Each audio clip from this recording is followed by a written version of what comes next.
शिक्षित बनो, संगठित रहो, संघर्ष करो।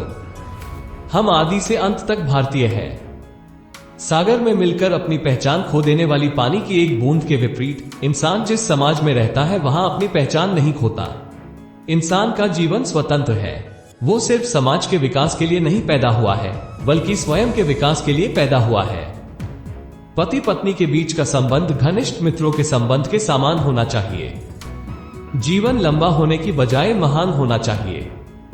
हिंदू धर्म में विवेक, कारण और स्वतंत्र सोच के विकास के लिए कोई गुंजाइश नहीं है। बुद्धि का विकास मानव के अस्तित्व का अंतिम लक्ष्य होना चाहिए। मनुष्य एवं उसके धर्म को समाज के द्वारा नैतिकता के आधार पर चयन करना चाहिए।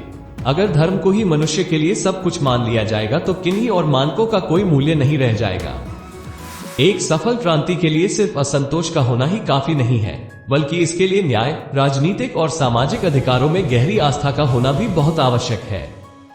इतिहास गवाह है कि जहां नैतिकता और अर्थशास्त्र के बीच संघर्ष होता है, वहां जीत हमेशा अर्थशास्त्र की होती है। निहित स्वार्थों को तब तक स्वेच्छा से नहीं छोड़ा गया है जब तक कि मजबूर करने के लिए पर्याप्त बल न लगाया गया हो। किसी भी कौम का विकास उस कौम की महिलाओं के विकास से मापा जाता है। एक महान व्यक्ति एक प्रख्यात व्यक्ति से एक ही बिंदु पर भिन्न है कि महान व्यक्ति समाज का सेवक बनने के लिए तत्पर रहता है। जो व्यक्ति अपनी मौत को हमेशा याद रखता है वो सदा अच्छे कार्य में लगा रहता है। मैं ऐसे धर्म को मानता हूं जो स्वतंत्रता, समानता और भाईचारा सिखाए। हर व्यक्ति जो मिल के सिद्धांत की एक देश दूसरे देश पर शासन नहीं कर सकता को दोहराता है, उसे यह भी स्वीकार करना चाहिए कि एक वर्ग दूसरे वर्ग पर शासन नहीं कर सकता। जिस तरह मनुष्य नश्वर है, ठीक उसी तरह विचार भी नश्वर है। जिस तरह पौधे को पानी की जरूरत पड़ती है, उसी तरह एक विचार को प्रचार प्रसार की जरूरत होती है, वरना दोनों मुरझाकर मर जाते हैं। जिस तरह हर एक व्यक्ति यह सिद्धांत दोहराता है कि एक देश दूसरे देश पर शासन नहीं कर सकता, उसी प्रकार उसे यह भी मानना होगा कि एक वर्ग दूसरे पर शासन नहीं कर सकता। आज भारतीय दो अलग अलग विचारधाराओं द्वारा शासित हो रहे हैं। उनके राजनीतिक आदर्श जो संविधान के प्रस्तावना में इंगित है, वो स्वतंत्रता, समानता और भाईचारे को स्थापित करते हैं, और उनके धर्म में समाहित सामाजिक आदर्श इससे इनकार करते हैं। उदासीनता लोगों को प्रभावित करने वाली सबसे खराब किस्म की बीमारी है। एक महान व्यक्ति एक प्रतिष्ठित व्यक्ति से अलग है क्योंकि वो समाज का सेवक बनने के लिए तैयार रहता है। एक सुरक्षित सेना एक सुरक्षित सीमा से बेहतर है। कानून और व्यवस्था राजनीति रूपी शरीर की दवा है, और जब राजनीति रूपी शरीर बीमार पड़ जाए तो दवा अवश्य दी जानी चाहिए।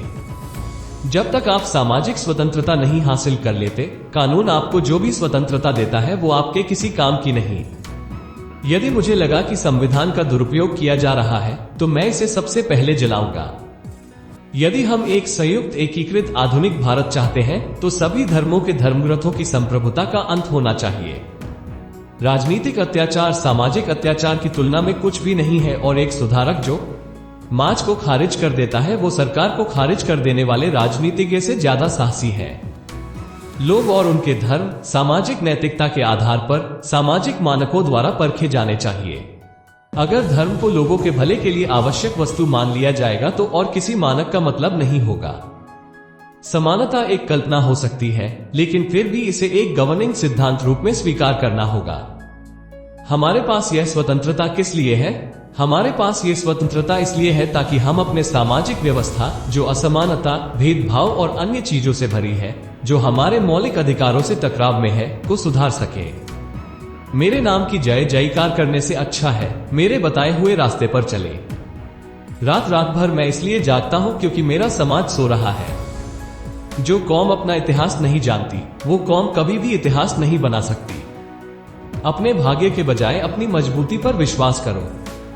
मैं राजनीति में सुख भोगने नहीं, बल्कि अपने सभी दबे कुचले भाइयों को उनके अधिकार दिलाने आया हूं। मनुवाद को जड़ से समाप्त करना मेरे जीवन का प्रथम लक्ष्य है। जो धर्म जन्म से एक को श्रेष्ठ और दूसरे को नीच बनाए रखे, वो धर्म नहीं, गुलाम बनाए रखने का षड्यंत्र है। राष्ट्रवाद तभी औचित्य ग्रहण कर सकता है जब लोगों के बीच जाति, नस्ल या रंग का अंतर भुलाकर उसमें सामाजिक भ्रातृत्व को सर्वोच्च स्थान दिया जाए। मैं तो जीवन भर कार्य कर चुका हूं, अब इसके लिए नौजवान आगे आए। अच्छा दिखने के लिए मत जियो, बल्कि अच्छा बनने के लिए जियो। जो झुक सकता है वो सारी दुनिया को झुका भी सकता है। लोकतंत्र सरकार का महज एक रूप नहीं है। एक इतिहासकार, सटीक, ईमानदार और निष्पक्ष होना चाहिए। संविधान यह एकमात्र वकीलों का दस्तावेज नहीं, यह जीवन का एक माध्यम है। किसी का भी स्वाद बदला जा सकता है, लेकिन जहर को अमृत में परिवर्तित नहीं किया जा सकता। न्याय हमेशा समानता के विचार को पैदा करता है। मन की स्वतंत्रता ही वास्तविक स्वतंत्रता है। इस दुनिया में महान प्रयासों से प्राप्त किया गया कुछ छोड़कर और कुछ भी बहुमूल्य नहीं है। ज्ञान व्यक्ति के जीवन का आधार है। शिक्षा जितनी पुरुषों के लिए आवश्यक है, उतनी ही महिलाओं के लिए। महात्मा आए और चले गए, परंतु अछूत ही बने हुए हैं। स्वतंत्रता का रहस्य साहस है, और साहस एक पार्टी में व्यक्तियों के संयोजन से पैदा होता है।